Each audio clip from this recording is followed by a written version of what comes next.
Good evening सभी को। तो आज हम एमटीएस परीक्षा जो 2022 में हुआ था, जो 5 जुलाई से स्टार्ट था, उसका पहला सेट जो फर्स्ट शिफ्ट में हुआ था 5 जुलाई 2022 शिफ्ट फर्स्ट का 25 क्वेश्चन देख रहे हैं। 2500 का 2500 क्वेश्चन विदाउट पेन और पेपर सॉल्व करेंगे। शायद ही कोई क्वेश्चन होगा जिसमें पेन और पेपर का यूज़ करेंगे। तो चलिए देखते हैं कि लेटेस्ट पैटर्न पर किस तरह का क्वेश्चन पूछा गया है।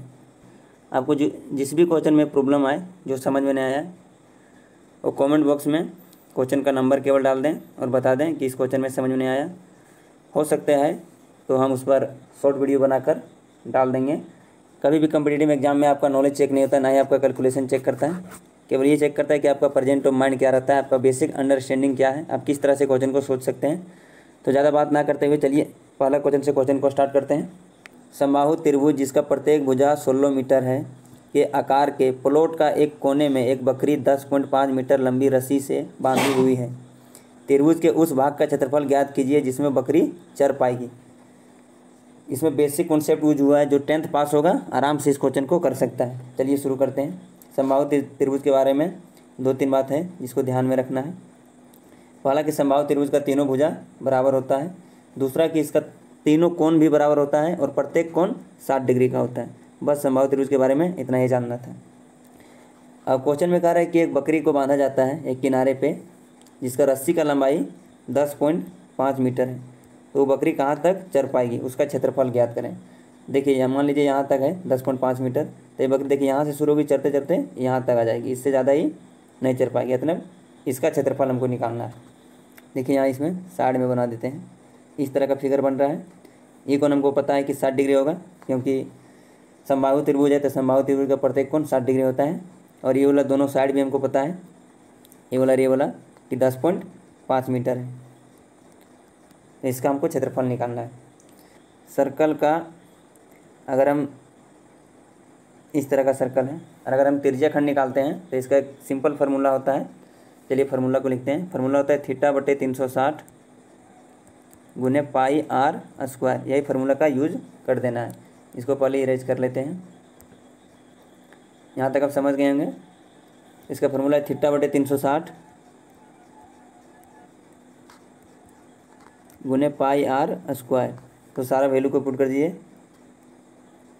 थीटा यहाँ 60 डिग्री है बटे 360 गुने पाई का मान 22/7 गुने r यहाँ 10.5 का स्क्वायर। अब इसको सॉल्व कर दीजिए। सॉल्व करने के बाद आपका आंसर सिंप्लीफाई होके आंसर सी आ जाएगा। तो यहाँ आपका आंसर सी हो जाएगा। सिंप्लीफाई कर सकते हैं इसको। चलिए एक बार हम करके दिखा देते हैं, बाकी ये आप खुद सिंप्लीफाई कीजिएगा। देखिए 60/360 गुने 22/7 गुने 10.5 है तो 105/10 गुने 105/10। यहाँ 10 मालूम है ना, कि पॉइंट हटा के नीचे 10 कर रहे हैं। अब इसको यहाँ से काटिए। 21 बचे 5 दूनी, ये भी हो जाएगा 21, 5 दूनी 10। और यहाँ से 1/6 7 21, यहाँ 3 हो जाएगा। 3 से 1 कट जाएगा 6 2 बार में, 2 से कट जाएगा ये 11 बार में। अब नीचे 4 बच रहा है और ऊपर बच रहा है 11 गुने 21। तो 11 गुने 21/4। इसको भागा जब दे के देखिएगा। इसको एक जरा और आगे ले चलते हैं। देखिए जब भी 11 से गुना करना हो तो पहले जो संख्या करना है इसको सिंगल लिख देना है 1, और उसके बाद ये दोनों को जोड़ के लिख देना है 2 और 1 3, और उसके बाद फिर ये वाला संख्या तो 231/4। अब इसको भागा दे के देखिए। क्वेश्चन नंबर 2 बोल रहा है कि 5 संख्याओं का औसत 40 है। यदि पहली 4 संख्याएँ 50 52 35 46 है तो पाँचवीं संख्या क्या होगा। पहले इसका बेसिक देखते हैं कि एवरेज बराबर क्या होता है। एवरेज बराबर होता है सभी संख्याओं का योग, यानी कुल योग बटे कुल संख्या। ठीक है, तो एवरेज यहाँ दिया हुआ है 40 और संख्या दिया हुआ है 5। तो हम कुल योग निकाल सकते हैं। कुल योग यहाँ से निकाल लेंगे, उसमें से ही सभी को माइनस कर देंगे तो हमें 5वां संख्या मिल जाएगा। चलिए 5वां संख्या के लिए यहाँ से देख लेते हैं। 40 गुने 5 माइनस 50 प्लस 52 प्लस 35 प्लस 46। यहाँ से जो आएगा वो x का माना जाएगा। यहाँ से हो जाएगा 200 और ये 50, 52, 35, 40 को जोड़ेंगे तो 183, आंसर आ जाएगा 17। तो यहाँ हो जाएगा पाँचवीं संख्या 17। चलिए इसको दूसरा मेथड से समझते हैं। 5 संख्या लेना है। पहला संख्या है 50, दूसरा संख्या है 52, तीसरा है 35, चौथा है 46 और पाँचवा हमको निकालना है। सभी का औसत 40 दिया हुआ। जब भी औसत का क्वेश्चन आए और इसमें मान लीजिए कि औसत 40 है, तो हमें मान लेना है कि सभी संख्या 40-40 है। जब सभी 40-40 है तब ना औसत 40 आएगा। और 40 से जो जितना ज़्यादा है उसको प्लस में लेना है, 40 से जो जितना कम है उसको माइनस में लेना है, फिर सिंप्लीफाई कर देना है और 40 से देख लेना है, आपका आंसर तुरंत आ जाएगा। तो यहाँ देखते हैं 40 से कितना ज़्यादा है, +10 है। ये कितना ज़्यादा है, +12 है। ये कितना है, 40 से कम है तो इसको माइनस में लेना है। कितना कम है, 5, -5। ये 40 से ज़्यादा कितना, +6। अब इसको सिंप्लीफाई कर देना। यहाँ हम x मान लेते हैं इसको। 5 और 6 ये कट जाएगा, +1 बचेगा यहाँ पे, और यहाँ 10 और 12, 22 और 1, 23। तो यहाँ हो जाएगा x + 23 = 40। यहाँ से हम x का मान निकाल लेंगे। x का मान यहाँ से निकल जाएगा, 40 में से 23 घटा देंगे, आ गया 17 मेरा आंसर हो जाएगा। अब देखिए इसको करना क्या था, इतना सब समझाने के लिए था। जब आप इस चीज़ को सीख जाएंगे तो आपको पेन उठाने का ज़रूरत नहीं पड़ेगा। आप यहाँ से डायरेक्ट देख सकते हैं कि औसत 40 है, तो सभी संख्या 40-40 होना चाहिए। जो 40 से ज़्यादा है उसको प्लस में लेना है, जो 40 से कम है उसको माइनस में लेना है। तो यहाँ हम डायरेक्ट लिख सकते हैं +10, +12, -5 और +6। यहाँ से हम देख रहे हैं कि 10 और 12, 22 और यहाँ से एक कट गया, प्लस यहाँ 1 बचा, 22 और 1, 23। तो 23 यहाँ पर हमको पहले से मिला हुआ है। तो जो 40 में से कितना बच रहा है, यानी 23 मिल गया तो 17 बच रहा है। 40 माइनस 23 तो 17, डायरेक्ट 17 यहाँ पर आंसर हो जाएगा। आपको ये देख के कर सकते थे, इतना आपको समझाने के लिए बता रहे हैं। जबकि आप जब इस कॉन्सेप्ट को सीख जाएंगे, सीखना भी उतना मुश्किल नहीं, तो आपको पेन पेपर का ज़रूरत नहीं पड़ेगा। चलिए नेक्स्ट क्वेश्चन देखते हैं। क्वेश्चन नंबर 3 कह रहा है इसमें कि येलो और ब्लू रंग पसंद करने वाले छात्रों की संख्या का अंतर। तो येलो में 50 है और ब्लू में 150 है। तो बहुत ईजी क्वेश्चन है इसमें। 150 में 50, तो इसका अंतर हो जाएगा 100, जो कि आपका ऑप्शन हो जाएगा 4। इसमें कुछ था ही नहीं। चलिए आगे देख लेते हैं। ये क्वेश्चन में देखते हैं। बोला कि यदि ए 1300 है और बी 1450 है, तो बी ए से लाभ कितना प्रतिशत अधिक है। इन्हें पूछ रहा है कि जो बी है ए से कितना प्रतिशत अधिक लाभ है। हमेशा ध्यान रखिए, जिससे पूछा जाएगा उसको हमेशा नीचे रखिएगा। तो किससे पूछ रहा है, ए से, तो ए को हमेशा नीचे रखिएगा। 1300 से कितना अधिक है, 150 अधिक है। और इसी का परसेंटेज पूछा तो इन्हें इंटू 100 कर दीजिएगा। इंटू 100, 2 0 से 2 0 कट जाएगा। अब 13 को 150 में भागा देना है, जो आएगा वैल्यू वो आपका आंसर हो जाएगा। तो देखिए 13 150, 13 से हम जब भी भागा देंगे तो 10 से प्लस जा रहा है, तो मेरा ये 2 वैल्यू तो होगा ही नहीं, क्योंकि 9 है और 7 है। तीसरा वैल्यू जो है यहाँ 13.46। आप भी जानते हैं कि 13 का स्क्वायर कितना होता है, 169। अरे वैल्यू 169 से छोटा है, यानी ये भी ऑप्शन मेरा गलत है। तो ऑप्शन एक ही बच जाएगा, तीसरा जो मेरा आंसर हो जाएगा। और आप चाहे तो इसको भागा दे के भी देख सकते हैं। 13 भागा 150, 10 बार में चल जाएगा, इसका 130 बच जाएगा 20। 20 को फिर 13 से भागा दे दीजिएगा, आपका इतना आंसर आ जाएगा। तो पूछा कि एक घन के प्रत्येक भुजा 4 सेंटीमीटर है और घनाभ की भुजा 2 सेंटीमीटर, 3 सेंटीमीटर और 4 सेंटीमीटर है। घन के आयतन और घनाभ के आयतन का धनात्मक अंतर बताए। इसका कहने का मतलब कि घन और घनाभ में कोई भी बड़ा है, माइनस साइन इसमें नहीं चाहिए, इसमें धनात्मक चाहिए, उसका अंतर पूछ रहा है। तो आप भी जानते हैं कि घन का क्षेत्रफल क्या होता है, क्या होता है, ए क्यू यानी भुजा क्यू। और घनाभ का सॉरी, घन का क्षेत्रफल नहीं, घन का आयतन भुजा क्यू होता है, और घनाभ का आयतन होता है लंबाई गुने चौड़ाई गुने ऊंचाई। तो इसका क्यूब कर देना है, तो 4 का क्यूब 64, और इसमें माइनस कर देना है, 4 तिया 12, 12 दूनी 24, 64 में से 24 चल जाएगा, 40 आपका आंसर हो जाएगा। बताइए इसमें पेन पेपर का ज़रूरत है, ओरली हो जाएगा। 4 का स्क्वायर 64, 64 में से 24 जाएगा, 40 हो जाएगा आंसर। चलिए नेक्स्ट क्वेश्चन देख लेते हैं।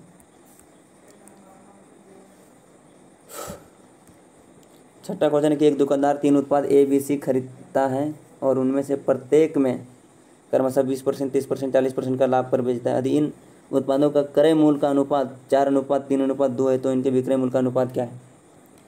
क्रय मूल्य का अनुपात इसमें दिया हुआ है 4:3:2, और तीनों में लाभ हुआ है। पहला लाभ हुआ है 120/100 यानी 20% का लाभ है, तो 100 में से उतना अधिक लाभ जब भी होता है तो 100 में से प्लस होता है, 100 में से माइनस होता है। तो 20% का लाभ 120/100, इसमें 30% का लाभ 130/100 और इसका है 40% का लाभ 140/100। इस 100 हम नहीं भी लिख सकते थे, क्या कि रेशियो में तीनों वैल्यू कट जाएगा। ये कट गया तीनों, ये 0 से 0 तीनों कट गया। 12 48, 13 39 और 14 दूनी 28, आपका ऑप्शन सी हो जाएगा। यहाँ भी एक कॉन्सेप्ट सीखने वाला है। 21 क्रमांगत प्राकृतिक संख्याओं का औसत 53 है। इन 21 संख्याओं में से सबसे छोटी संख्या का मान ज्ञात करें। डायरेक्ट बता सकते हैं 43। चलिए अब इसको समझाते हैं। कभी भी क्रमांगत वर्ड आए कि कंजिक्यूटिव नंबर यानी क्रमांगत संख्या हो, तो उसका जो मध्य होता है वो बीचों बीच नंबर होता है। एग्जाम्पल के लिए हम मान लेते हैं कि 1 से लेकर 5 तक क्रमांगत संख्या का औसत क्या होगा। तो यहाँ जैसे देख लेते हैं 1 2 3 4 5। हम क्या बोले थे कि जब भी क्रमांक संख्या आएगा तो उसका मध्य बोलो या औसत बोलो, हमेशा बीच वाला होता है, तो उसका औसत बीच वाला होता है। यहाँ पे 3 हो गया। इसको हम सोल्व करके देख लेते हैं। औसत बराबर क्या होता है, सभी संख्याओं का योग बटे नंबर ऑफ संख्या। तो सभी को जोड़ लेते हैं। यहाँ से देखो 5 हो गया और 4 9 और 1 10, 10 और 5 15, 15/5, 5 से भागा देंगे तो कितना आ रहा है 3। बीच वाला संख्या आ गया ना। तो बस यही कॉन्सेप्ट को आपको ध्यान में रखना है और कुछ नहीं करना है। तो यहाँ जब दिया हुआ है औसत 53, तो बीच वाला संख्या 53 होगा। इसका बीच वाला संख्या हो जाएगा इसका 53, और इससे इधर 10 छोटा होगा और इधर 10 बड़ा होगा। तो हमसे पूछा है कि सबसे छोटी संख्या 21 में से, तो औसत इसका हो गया 53 और इससे 10 छोटा होगा जो पहला संख्या होगा। सबसे छोटी संख्या पहला संख्या होगा ना, तो 53 में से 10 घटा दीजिए, यहाँ आ जाएगा आंसर 43 जो कि मेरा आंसर है। इसको समझ गए ना। जब भी औसत आएगा और अगर बोला गया कि कंजिक्यूटिव नंबर है यानी क्रमांगत संख्या है, तो उसका औसत हमेशा बीच वाला संख्या होगा। अगर विषम है तो सम है तो बीच में से 2 को जोड़ के 2 से भागा दे देना, यानी उसमें भी जो बीच होगा। जिस तरह से मार्ज निकालते हैं, निम्नलिखित व्यंजन को मतलब सिंप्लीफाई करना है। सिंप्लीफिकेशन का क्वेश्चन है इसमें। देखिए यहाँ से यहाँ भागा देंगे तो आ जाएगा 2। 25 में से 2 घटा दिए तो आ गया 23, और 23 में से दोनों को जोड़ना। ये 5.5 है, इसको दे दीजिए। 11 और 10 21, 23 और 21 कितना हो गया 44। 44 मेरा आंसर हो जाएगा। बहुत ईजी लेवल का क्वेश्चन पूछा था MTS में। यहाँ देखते हैं क्वेश्चन नंबर 9। बाप रे। एक वस्तु को बेचते समय 20% 30% के 2 क्रमांक छूट दी जाती है। वस्तु के अंकित मूल्य और विक्रय मूल्य का अनुपात क्या होगा। 2 क्रमांक छूट दिया जाता है तो यहाँ हम 2 तरह से कर सकते हैं। पहला तो एक्सेसिव लगा देते हैं। मान लेते हैं अंकित मूल्य 100 था, इसमें से 2 क्रमांक छूट दे रहा है। 2 क्रमांक छूट का हम सक्सेसिव लगा दे सकते हैं। सक्सेसिव का फॉर्मूला होता है A + B + AB/100।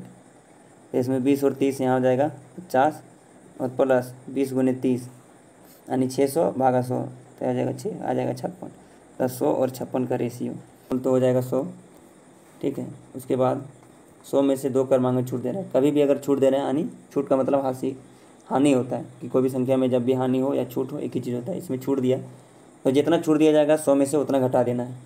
मान लीजिए 20% का छूट दिया तो कितना हो जाएगा 80/100। फिर दोबारा छूट दे रहा है कितना 30%, तो हो जाएगा 70/100। अब इसको सिंप्लीफाई कर देना। 2 0 से ई 2 0 कट गया, 1 0 और 1 0 से ई 2 0 कट गया। 7 से कितना होगा 7 8 56। तो वही रेशियो आया 100 और 56। इसको सिंप्लीफाई कर देंगे तो 4 से 25 × 100 और 4 से 14 × 56, जो कि आपका सक्सेसिव से भी आंसर आ रहा था। चलिए आगे नेक्स्ट देखते हैं। अच्छा ज़्यादा नीचे चल गया। डायमंड वर्क का क्वेश्चन है, बहुत ही ईजी क्वेश्चन। इसमें भी पेन पेपर का जरूरत नहीं पड़ेगा। बोला कि P एक कार्य को 1/2 भाग को 10 दिनों में पूरा कर सकता है, जबकि Q उसी कार्य का 1/5 भाग 4 दिनों में पूरा कर सकता है। दोनों मिलकर वह कार्य को कितने दिनों में पूरा करेगा। ऐसा क्वेश्चन को डायरेक्ट आप परसेंटेज पे चल जाइए, बहुत जल्दी बन जाएगा। 1/2 यानी 50%, 50% कर रहा है 10 दिन में, तो 100% कितना दिन में करेगा 20 दिन में। 1/5 यानी कि 20% कर रहा है 4 दिन में, तो 100% कितना दिन में करेगा 20 दिन में। देखिए इसको बताते हैं। 1/5 यानी 20% कर रहा है ये 4 दिन में, तो 100% कितना दिन में करेगा। इसको 5 से गुना कर दिए, हो गया 100%। इसको भी 5 से गुना कर देंगे तो हो जाएगा 20 दिन में। समझ रहे हैं ना, 100% 20 दिन में। 20 दिन में ये P भी कर रहा है और Q भी कर रहा है 20 दिन में। जब दोनों अकेले 20 दिन में कर रहा है, जब दोनों मिल जाएगा तो उस काम को कितना दिन में करेगा। जेन्युइन है कि 10 दिन में करेगा, अगर दोनों मिल जाएगा तो एफिशिएंसी डबल हो जाएगा, एफिशिएंसी डबल हो जाएगा तो टाइम आधा हो जाएगा। तो दोनों मिलके, दोनों अकेले अकेले 20 दिन में कर रहा था तो अकेले 10 दिन में कर रहा था। बताइए इसमें पेन पेपर का ज़रूरत था कहीं? अब जो MTS में क्वेश्चन पूछा गया है उसमें लगभग क्वेश्चन आपको विदाउट पेन पेपर का सॉल्व हो जाएगा। तो समझ गए ना, आपका आंसर सी हो जाएगा। बाकी इसका आप LCM मेथड से बना सकते हैं, वगैरह वगैरह बहुत तरह का मेथड है, बनाते रहिएगा, वो आपको पता भी होगा। चलिए अगला नेक्स्ट क्वेश्चन देखते हैं। 11 नंबर का क्वेश्चन है, इसमें केवल नॉलेज चेक किया है, बिल्कुल ही कैलकुलेशन ना है, ना ही फार्मूला का यूज है, कुछ नहीं है। बोला कि यदि 10 पुस्तकों का मूल 250 रुपया है तो 15 पुस्तकों का मूल कितना होगा? अब भी बताइए, अगर 10 पुस्तक का जो मूल है, 15 पुस्तक का मूल पूछा है, तो यानी 10 पुस्तक का जो मूल है उससे ज़्यादा होगा। इतना तो समझ होगा सबको कि 10 पुस्तक का जो मूल है, और अगर हम वही रेट का 15 पुस्तक खरीदेंगे तो उससे रेट मेरा ज़्यादा होगा। अब ऑप्शन चेक कर लीजिए। ऑप्शन ए 115, 215, 125, तीनों ऑप्शन गलत है कि नहीं? डायरेक्ट देख के आप आंसर कर सकते हैं कि 375 होगा।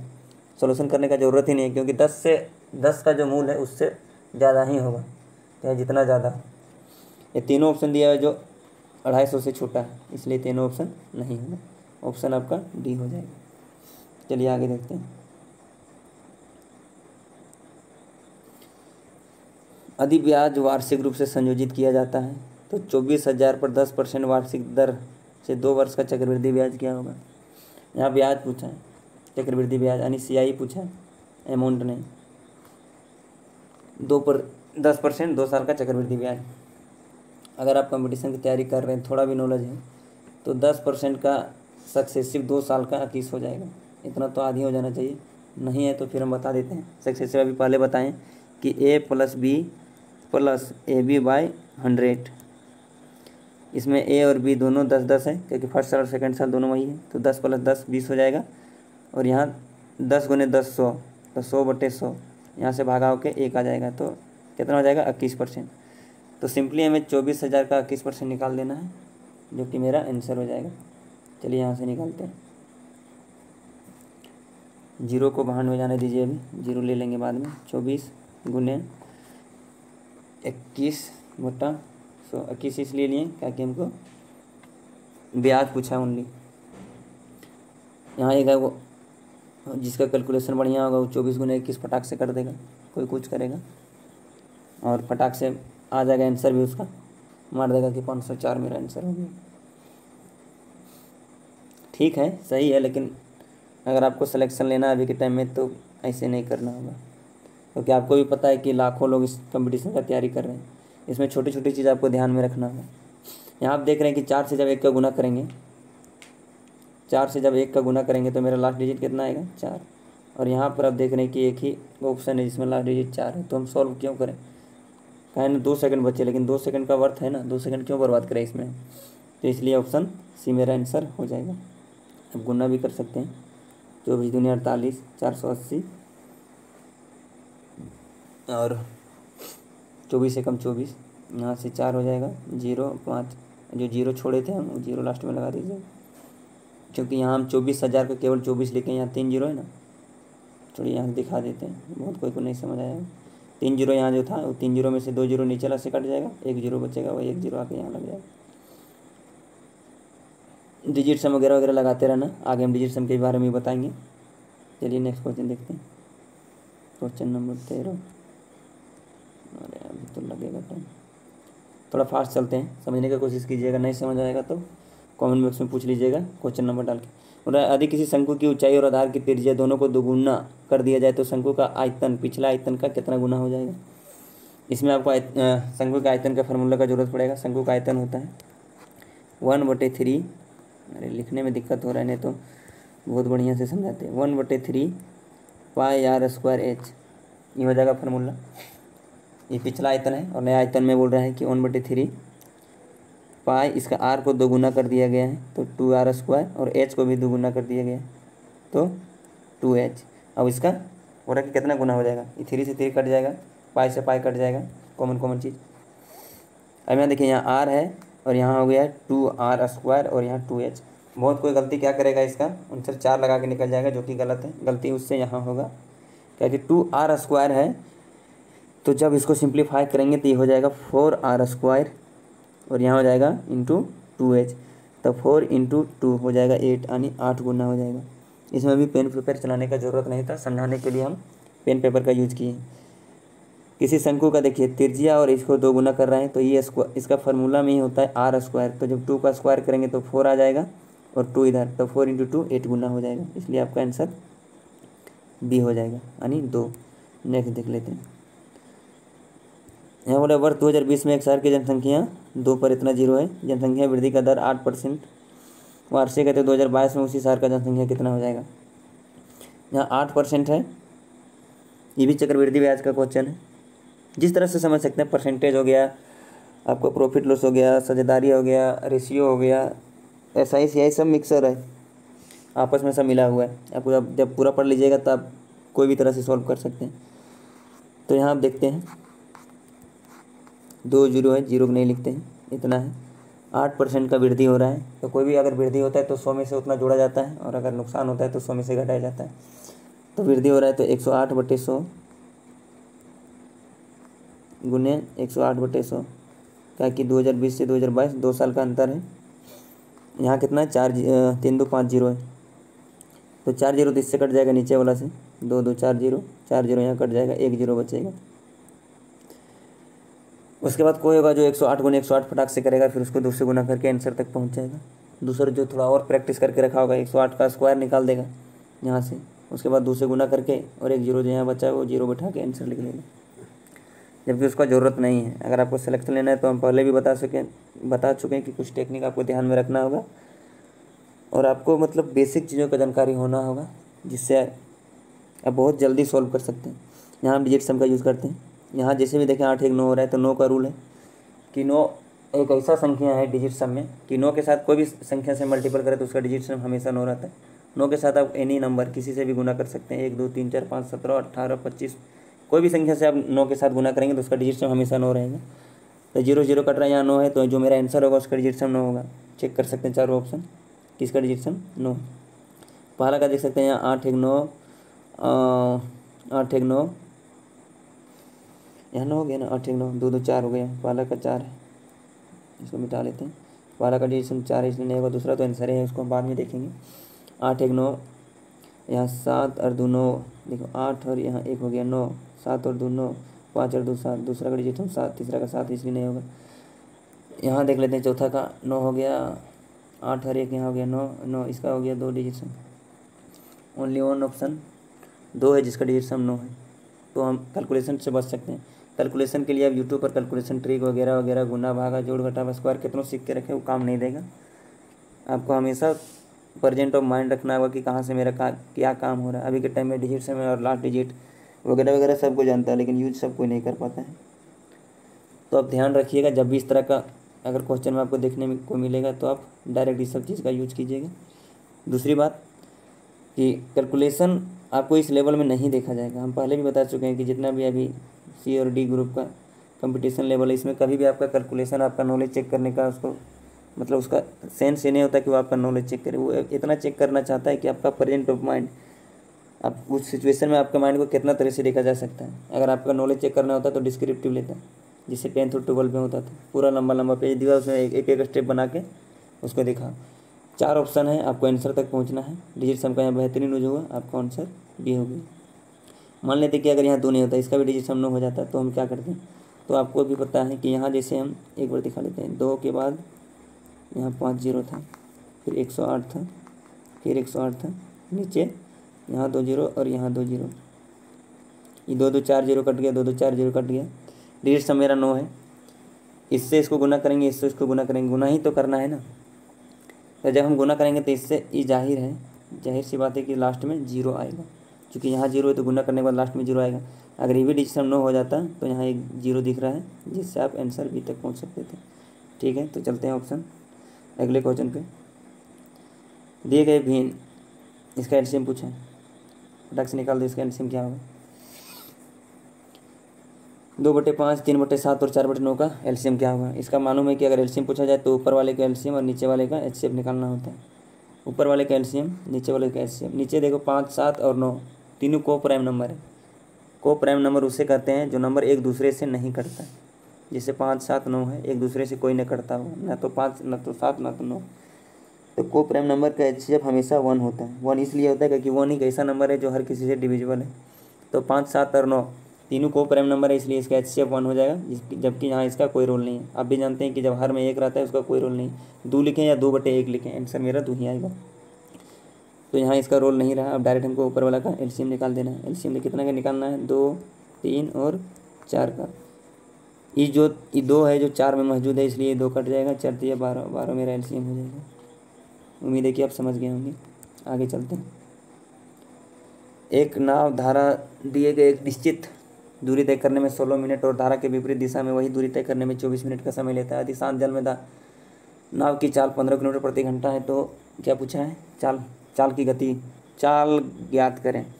नाव धारा का क्वेश्चन बहुत रगड़ के पढ़ा, इसलिए क्वेश्चन हम होमवर्क में दे रहे हैं। इसका आंसर कमेंट बॉक्स में हमको आंसर का इसका सोल्यूशन बताना कमेंट बॉक्स में।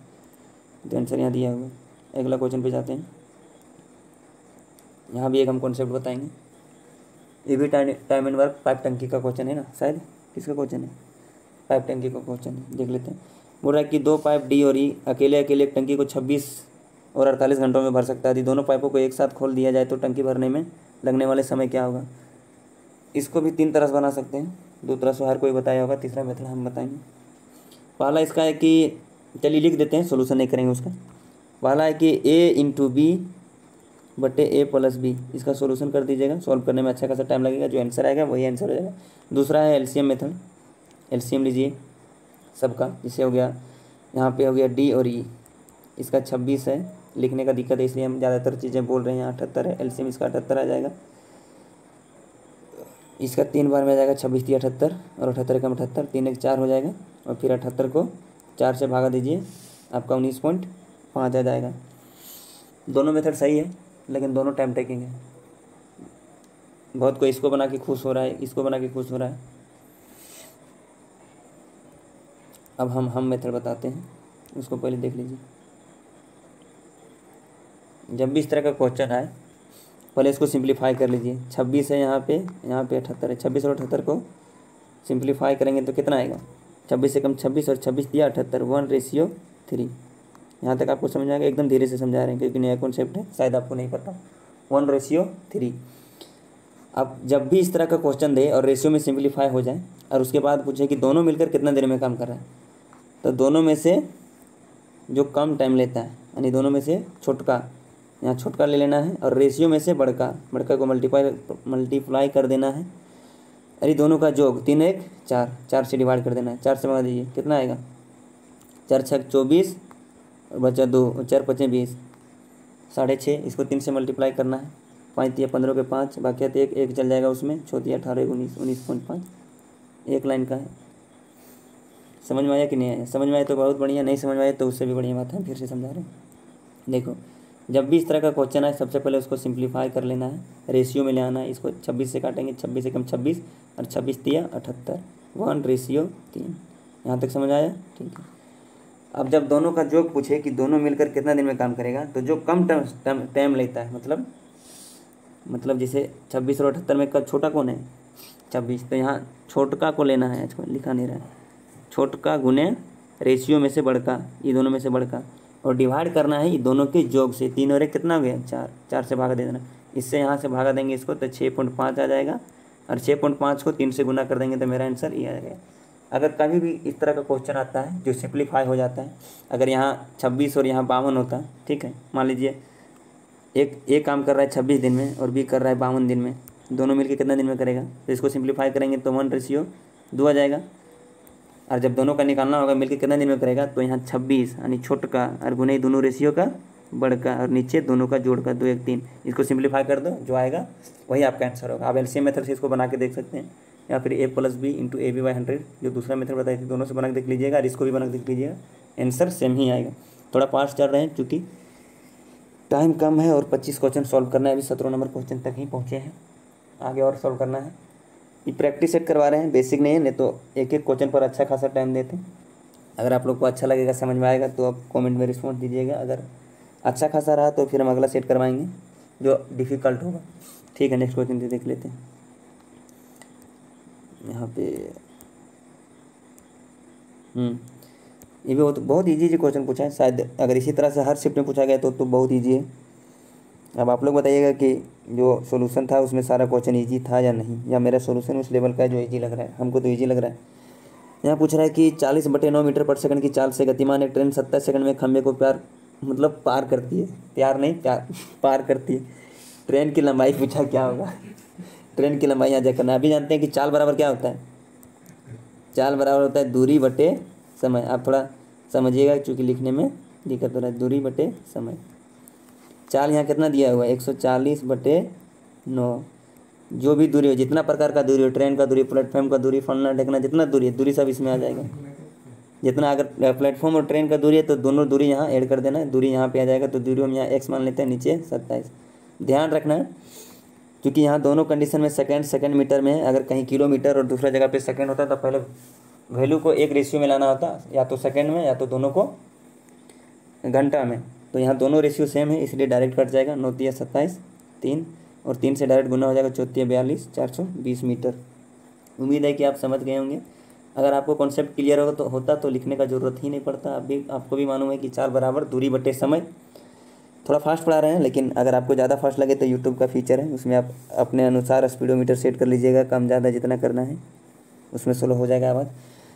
अगर कॉन्सेप्ट क्लियर रहता तो यहाँ से डायरेक्ट काटते 9 × 27, यहाँ था 3 और 3 से गुना करते 4 × 42, 420 मीटर। डायरेक्ट आंसर कर देते। एग्जाम में आपको इतना ही टाइम देना है। इससे ज़्यादा टाइम देंगे तो आप पाप कर रहे हैं, ना कि आप एग्जाम में सोल्यूशन कर रहे हैं। इससे ज़्यादा टाइम अभी के टाइम में नहीं देना। ये भी क्वेश्चन को थोड़ा हम एडवांस लेवल में करेंगे। आप कमेंट बॉक्स में जरूर बताइएगा ये कॉन्सेप्ट आपको समझ में आया, कैसे किए नहीं किए। क्वेश्चन नंबर 20 को बताइएगा। इसमें डिजिट सम लगा रहे हैं। क्या लिखा है? 500 का के जहाँ भी रहे मतलब मल्टीपल होगा, लिख देते हैं। चूँकि लिखने का मन ही नहीं करता है, लेकिन फिर भी लिख देते हैं। 44 × 42/100 गुना 11/4, 11/14 है, गुना यहाँ फिर है 5/9 और आगे है x² - 45। ठीक है, इतना है। इसको हम डायरेक्ट लिख रहे हैं कि x² बराबर 9 + 9 और x बराबर 9। डिजिट सम लगा रहे हैं। 9 9 18 हुआ, फिर 9 आया। 9 के साथ यही तो फ़ायदा है। x बराबर 9 का रूट और x बराबर यहाँ कितना आ गया? 3। यहाँ तो हो जाएगा ऑप्शन सी, 2 1 3। बाकी ऑप्शन कोई नहीं। आप ही कमेंट करके बताइएगा कि समझ में आया कि नहीं समझ में आया। नहीं समझ में आएगा तो इसका हम शॉर्ट वीडियो बना के डाल देंगे जिसमें सोल्यूशन पूरा बता देंगे। लेकिन अब अगर थोड़ा सा डिजिट सम को अच्छी तरह से जानते हैं, समझते हैं, आपको पता है, तो आपको समझ में आ गया कि 9 + 9 क्या है। यहाँ हम 2 स्टेप पहले लिख दिए, नहीं तो हम डायरेक्ट लिख सकते थे x बराबर √9 और x बराबर रूट निकल के 3 आ जाएगा, जो कि ऑप्शन नंबर सी है। आपको भी पता है कि जब हर में 3 6 9 आता है तो उसके लिए कुछ अलग टेक्निक है। बाकियों के लिए चीज़ें बता दिया गया है, शायद आपको पता होगा। अगर नहीं पता होगा तो बताइएगा। डिजिट सम के ऊपर एक स्पेशल क्लास ले लेंगे जिसमें digit some A to Z पूरा बता देंगे।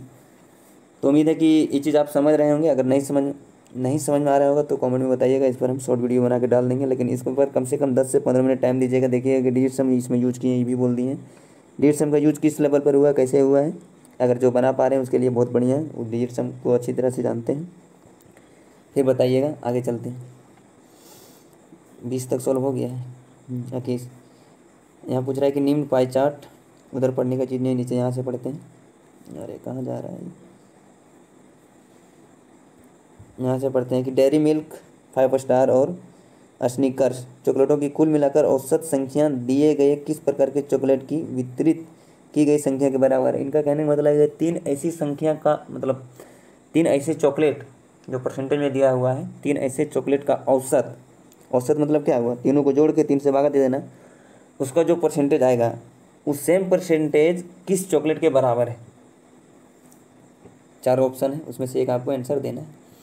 और चॉकलेट का नाम भी लिखा हुआ कि कौन कौन 3 है। लिखा हुआ डेयरी मिल्क। डेयरी मिल्क कहाँ पे है? यहाँ डेयरी मिल्क 25% है। आपको नहीं दिख रहा होगा तो यहाँ लिख देते हैं 25% है। 5 स्टार 20% है। और स्नीकर जो आपका है 15% है। ये बोल रहा है कि तीनों को जोड़ के यानी इसका औसत निकालेंगे तो जो वैल्यू आएगा वो किस चॉकलेट के बराबर होगा। स्पष्ट दिख रहा है, यहाँ 20 है, यहाँ 25 है और यहाँ 15। तो औसत कितना आएगा? ये 5 उठा के यहाँ इसमें डाल देंगे, जो अभी हम आगे बताए थे परसेंटेज औसत वाला। ये 5 उठा के यहाँ डाल देंगे तो हो जाएगा 20 20 और 20। तो औसत 20 आ रहा है। 20 कितना का है? 5 स्टार का, तो 5 स्टार यहाँ आंसर हो जाएगा, आंसर डी। समझ में आया ना? आ गया होगा, नहीं समझ आया होगा तो कमेंट कीजिएगा, बेसिक से बता देंगे। ये क्वेश्चन जो 22 नंबर है, ये हमको लग रहा है कि कहीं ना कहीं इसमें क्वेश्चन में एरर है, क्वेश्चन कहीं ना कहीं गलत हुआ, या तो फिर ऑप्शन गलत हुआ है। अगर इसका सोल्यूशन किसी के पास होगा तो बताना, और इसका बताना कि इसमें क्या है, क्वेश्चन गलत है, ऑप्शन गलत है, या फिर सही है। कमेंट बॉक्स में बताना। ये क्वेश्चन छोड़ रहे हैं, आगे चलते हैं। एक पंक्ति में 5 संख्याओं का औसत 309 है। इनमें से पहली 2 संख्याओं का औसत 431 है और अंतिम 2 संख्याओं का औसत 231.5 है। पंक्ति के ठीक बीच में कौन सी संख्या है? चलिए इसको बेसिक से देख लेते हैं, और बेसिक में डिजिट सम लगा देंगे, आंसर गचाक से आ जाएगा। 5 गुने 309 हो गया, क्योंकि टोटल का इतना औसत है। इनमें से माइनस कर देना है प्रथम 2 और अंतिम 2 का।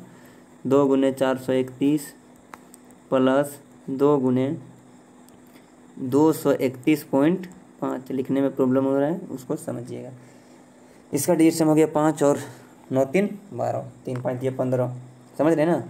देखिए यहाँ 15 आया, 15 5 1 6, 6 माइनस करना है। इसके बाद 4 और 3 7 और 1 8, 8 दूनी 16, 16 को डिजिट सम करेंगे तो 6 1 7, 7 आ गया। फिर प्लस यहाँ से हो गया 5 1 6 5 11, 11 का कितना हो गया 2, 2 और 2 4, इसको 4 कर दें। 7 4 11, 11 का डिजिट सम कितना हो गया 2, 6 माइनस 2 कितना आ गया 4, 4 इसका डिजिट सम होगा, वो मेरा क्या होगा आंसर। 4 ऑप्शन में देखो 4 किसका है? पहला 4 है, दूसरा 9 है, ये नहीं होगा। 5 2 7 है, नहीं होगा। 3 2 5 1 6 नहीं, only 1 option is given there. तो ऑप्शन ये है जो आपका आंसर हो जाएगा। और एक डिजिट सम का काम नहीं होता है। डिजिट सम से कितना क्वेश्चन, लगभग 3 4 क्वेश्चन तो डिजिट सम से कर दिए, लास्ट डिजिट से 2 3 को कर दिए। यूज होता है अगर आपको यूज करना आता है तो। एक मेथड ये हो गया, इसको आप बेसिक से अगर गुना करने में आप तेज़ हैं, आपको ट्रिक व्रिक आता है, ज़्यादा ट्रिक रहते हैं तो आप गुना करके देख लीजिएगा, उसके बाद टाइम नोट कर लीजिएगा, देखिए किसमें कितना टाइम लगता है। अब कॉन्सेप्ट से आगे कुछ भी नहीं निकल सकता है, चाहे कितना एक्सपीरियंस से गुना करने में, ठीक है ना। एक एग्जाम्पल से समझाते हैं। मान लीजिए किसी के पास BMW है और किसी के पास है ओमनी गाड़ी, देखे है ना। ओमनी का ड्राइवर जो है बहुत हैवी ड्राइवर है, चलाने में बहुत एक्सपर्ट है। जिस तरह से आपको गुना करना बहुत तेज़ आता है, बहुत एक्सपर्ट है, गुना करने में बहुत जल्दी कर लेते हैं। ओमनी का ड्राइवर कितना तेज़ चलाएगा, और BMW का ड्राइवर जो है सो थोड़ा नॉर्मल है, मतलब उतना एक्सपर्ट नहीं, लेकिन गाड़ी चला लेता है। कभी भी BMW को हरा पाएगा? आप बताइए, कभी भी BMW को नहीं हरा पाएगा, क्योंकि BMW का स्पीड ही इतना, कंट्रोलिंग इतना हाई है, इसका पावर ज़्यादा है। तो उस तरह से जो आपका लास्ट डिजिट हो गया, डिजिट सम हो गया, इसका कॉन्सेप्ट का इतना पावर है कि आप इसमें अगर थोड़ा भी लगाने के लिए जान जाएंगे ना, और आप गुना में कितना भी तेज़ होगा तो आपको पीछा नहीं छोड़ पाएगा। आप हमेशा आगे निकलेंगे, आपका टाइम सेव होगा और आप सिलेक्शन के करीब पहुँचेंगे। तो ये सब भरम है कि गुना कर लो 5 मिनट, ये ट्रिक देख लो, ट्रिक देख लो, ट्रिक आपका एग्जाम में कभी काम नहीं आएगा। इसलिए कोई भी कॉन्सेप्ट अगर नया चीज़ है तो उसमें टाइम देकर सीखो। डिजिट सम को सीखने में अगर आपको आधा घंटा 1 घंटा लग रहा है तो सीख लो, क्योंकि आपको बहुत काम देने वाला है। चलिए आगे देखते हैं। 23 क्वेश्चन हो गया है। एक क्वेश्चन देखो, बोले अरुण एक पुराना कंप्यूटर खरीदता है, उसकी मरम्मत में 110 खर्च किए, फिर उसने इसे भोला को 20% के लाभ पर बेच दिया। भोला ने इसे 10% की हानि पर चंदन को बेच दिया। चंदन ने अंततः इसे 10% के लाभ पर 1188 रुपये में बेच दिया। अरुण ने कंप्यूटर कितना में खरीदा था? यहाँ भी डिजिट सम लगा सकते हैं लेकिन देखते हैं, चलो उसका ज़रूरत ना पड़ेगा। बोल रहा है अरुण कोई चीज़ खरीदता है, मान लीजिए उस सामान x रुपये का है, उसमें से 110 रुपये वो क्या किया, खर्च किया, ठीक है। इतना का आर्टिकल हो गया। वो क्या किया, 20% के लाभ पर भोला को बेच दिया। 20% को हम लिख सकते हैं ना 6/5। अब कईयों को ये भी समझ में नहीं आता होगा तो समझा देते हैं। देखो 20%, हम पहले भी बता चुके हैं कि अगर प्रॉफिट है तो 100 में से उतना जोड़ना है, और लॉस है तो 100 में से उतना घटाना है। तो 20% का प्रॉफिट हुआ था 120/100, 0 से 0 कट गया, और देखिए 6 दूनी 12 और 5 दूनी 10, 6/5 है, वही 6/5 हम यहाँ लिखें। उम्मीद देखिए समझ गए होंगे, इसको इरेज कर देते हैं। आगे क्या कहता है, 20% के लाभ पर देता है। भोला ने 10% की हानि पर चंदन को देता है। 10% का हानि यानी 90/100, तो हो जाएगा 9/10। उसके बाद आगे क्या करता है, चंदन ने 10% के लाभ पर, 10% का लाभ करता है यानी 11/10। जिसको कन्फ्यूजन हो रहा है वो पूरा पूरा बैठाएं, सिंप्लीफाई कर लेना, आपको समझ में आ जाएगा। 11/10 पर बेचता है, और उसके बाद कितना बेचता है, 1188 रुपये में। यहाँ से इसको सॉल्व कर देंगे, जो आंसर आएगा सॉल्व करने के बाद वही आपका आंसर हो जाएगा। चलो इसको थोड़ा और सिंप्लीफाई कर सकते हैं। देखो यहाँ पे इतना है, ये सारा वैल्यू ऊपर में जाके गुना हो जाएगा, ये सारा वैल्यू नीचे में गुना हो जाएगा। चलिए इसको हम इरेज करके फिर से दिखाते हैं। यहाँ पर छोटा छोटा लिखेंगे, इसको थोड़ा ऊपर कर लेते हैं।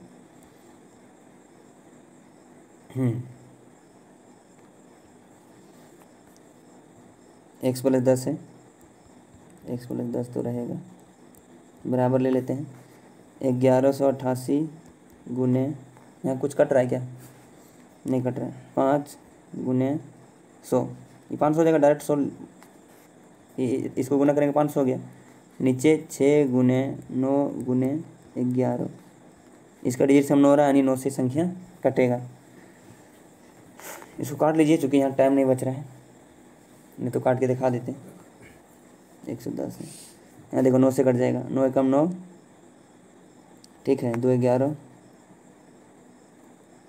अभी कितना बचा 28, 9 को 18 होती है 27, और बचा कितना 2 18 9 3 18 132, 132 11 से कट जाएगा 12 बार में, 12 और 6 से कट जाएगा, ये 2 बार में 2,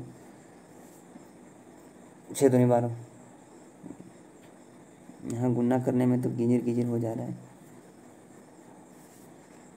देखो कॉन्सेप्ट को समझो, यहाँ पे इतना हो गया, ये सारा संख्या जो है इसके साथ ऊपर में गुना हो जाएगा, ऊपर में गुना हो जाएगा 500, और नीचे जो है आ जाएगा 6 गुने 9 गुने 11। अब इसको इरेज कर दीजिए, सिंप्लीफाई कर दीजिएगा, यहाँ से जो वैल्यू आएगा उसमें से 110 घटा दीजिएगा, आपका आंसर ये वाला आ जाएगा, जो वैल्यू आएगा उसमें से 110 आराम से कट जाएगा। चलो काट ही देते हैं, 9 से काटेंगे तो कितना आया, 9 एकम 9, अरे इधर लिख रहे हैं, ठीक है साइड में, 9 एकम 9,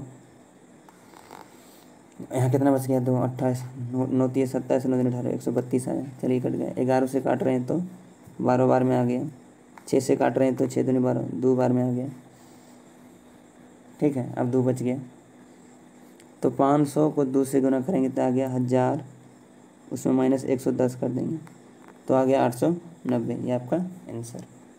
बेसिक से समझ में आ गया ना। अब इसमें डिजिट सम भी लगाना, डिजिट सम भी लग जाएगा। एक चीज़ और है कि इसमें लास्ट डिजिट भी लगा सकते हैं, वो बाकी लगा के देखना, जो आपका रिस्पॉन्स आएगा बताना। आगे देख लेते हैं, इसको क्या है, लास्ट क्वेश्चन है आज का। बोले मंगलवार सोमवार और रविवार के स्टोर एस का है यहाँ पे, कौन कौन दिन मिला है नहीं, रविवार सोमवार मंगलवार, रविवार सोमवार मंगलवार, कितना है 68 प्लस 74 प्लस 78, इसका जो है सो रेशियो किसके साथ लेना है, एस हो गया पी के साथ, पी कहाँ है फर्स्ट में, कौन कौन सा दिन लेना है, मंगलवार बुधवार और गुरुवार, मंगलवार बुधवार और गुरुवार, पी के साथ 49 70 90, इसका रेशियो लेना है 49 70 प्लस 90, ठीक है। इसको जोड़ दो, इसको जोड़ दो, 8 4 12, 12 और 8 कितना हो गया 20, 0 बाकी 2 7 14, 14 और 6 20 और 2 22, 220, रेशियो 70 90 और 49 हो गया आपका 209। देखो 11 से काट दो, 11 दूनी 22 और 11 एकम 11 11 9 99, 20:9। तो आज का सेशन यहीं पे ख़त्म हो गया। उम्मीद है कि आपको समझ में आया होगा।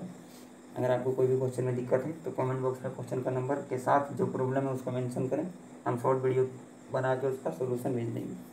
और अगर ज़रूरत पड़ेगा कि इस पर डिटेल वीडियो बनना चाहिए तो बेसिक से भी उसका एक एक चीज़ को बताएंगे और दोबारा उस चीज़ को अपलोड कर देंगे। अगर आप लोगों को कॉन्सेप्ट अच्छा लग रहा है, कुछ नया सीखने को मिल रहा है तो चैनल को सब्सक्राइब कर बेल आइकन को दबाना ना भूलें। Thank you, bye bye, good night.